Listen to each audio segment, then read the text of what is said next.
আমরা তো প্রায় সকলেই কম বেশি রেস্টুরেন্টে গিয়ে এই চিকেন দো পেঁয়াজা রেসিপিটি ট্রাই করে থাকি। এখন সেটাই খুব সহজে বাড়িতে বানিয়ে নেওয়া যাবে। তাহলে আসুন দেখে নিই কীভাবে বানাতে হবে। তার জন্য আমি নিয়েছি 500 গ্রাম চিকেন, তার মধ্যে পরিমাণ মতো হলুদ, কাশ্মীরি লঙ্কা, নুন ও সাদা তেল দিয়ে ভালো করে ম্যারিনেট করে 10 মিনিট রেস্টে রাখতে হবে।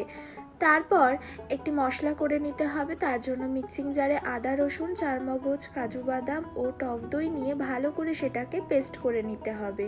কড়াইতে সাদা তেল গরম করে কিছুটা গোটা গরম মশলা ও জিরে আর কাশ্মীরি লঙ্কার গুঁড়ো দিয়ে ভালো করে কষিয়ে নিতে হবে।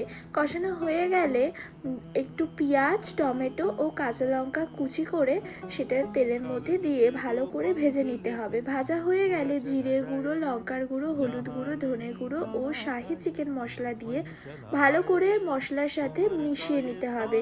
আগে থেকে করে রাখা কাজু আর পোস্তর পেস্টটা দিয়ে ভালো করে কষিয়ে নিতে হবে। কষানো হয়ে গেলে ম্যারিনেট করে রাখা চিকেনগুলো দিয়ে দিতে হবে ও এক্সেস মশলাটা যেটা থাকবে সেটা জল দিয়ে ধুয়ে দিয়ে দিতে হবে।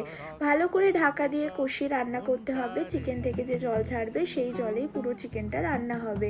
তার মধ্যে কিছুটা পরিমাণ মতো চিনি দিয়ে ভালো করে ঢাকা চাপা দিয়ে রান্না করতে হবে। আরেকটি পাত্রে কিছুটা সাদা তেল, ঘি দিয়ে শুকনো লঙ্কা ও মৌরি ফোড়ন দিয়ে ক্যাপসিকাম, পেঁয়াজ ও টমেটো কুচি করে দিয়ে দিতে হবে। ভাজা হয়ে গেলে কিছুটা কাসুরি মেথি দিয়ে ভালো করে ভেজে নামিয়ে নিলে চিকেনের মধ্যে সেটাকে দিয়ে দিতে হবে। নামানোর সময় গরম মশলা ও ধনেপাতা ছড়িয়ে নামিয়ে নিলেই রেডি আমাদের চিকেন দো পেঁয়াজা, যেটা কিন্তু রুটির সাথে খেতে খুব ভালো লাগে।